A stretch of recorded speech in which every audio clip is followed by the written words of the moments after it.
অসম্ভব সুন্দর দৃশ্য।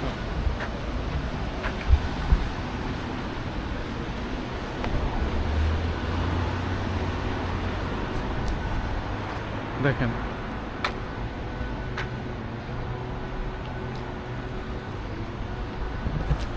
এমন একটা দৃশ্য দেখার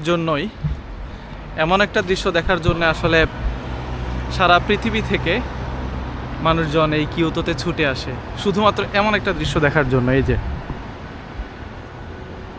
যে জাপানিজ ট্রেডিশনাল ভিলেজ, সারিতে সারিতে নদীর পাড়ে ঘরবাড়ি, কাঠের ঘরবাড়ি, শত বছরের ঐতিহ্য ধরে আছে।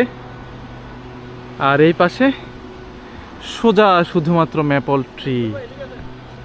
অসম্ভব সুন্দর দৃশ্য। একটা বক বসে রোদ পোহাচ্ছে।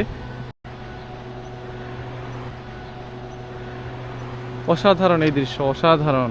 আমি কিভাবে আপনাদেরকে বোঝাই আসলে আমি জানি না কতটুকু কালার আসছে এখানে,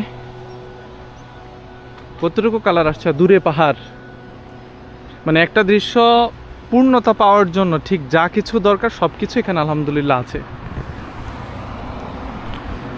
নিজেকে একটু ফ্রেমের মধ্যেই নিয়ে নিলাম আর কি। এই যে রোদের জন্য চোখ খোলা যাচ্ছে না, একদিকে রোদের জন্য চোখ খোলা যাচ্ছে না, আর আরেক দিকে দৃশ্যের দিকে তাকায়া হচ্ছে চোখ বন্ধ করা যাচ্ছে না। এত সুন্দর দৃশ্য, উভয় সংকটে আছে একদম। মাশাআল্লাহ। আর এই যে পাতয়ে হেঁটে যাচ্ছে, ধীরে ধীরে হেঁটে যাচ্ছে রাস্তা ধরে। আমরা এখন এই রাস্তা ধরে ইনশাল্লাহ হাঁটবো। এতক্ষণ এই রাস্তাটা ধরে পিছন থেকে আসছি, এখন একটু ম্যাপল ট্রি এর শেড নিতে নিতে পাতা মারিয়ে হচ্ছে সামনের দিকে এগিয়ে যাব আর কি। ঠিক আছে, হাঁটতে থাকি।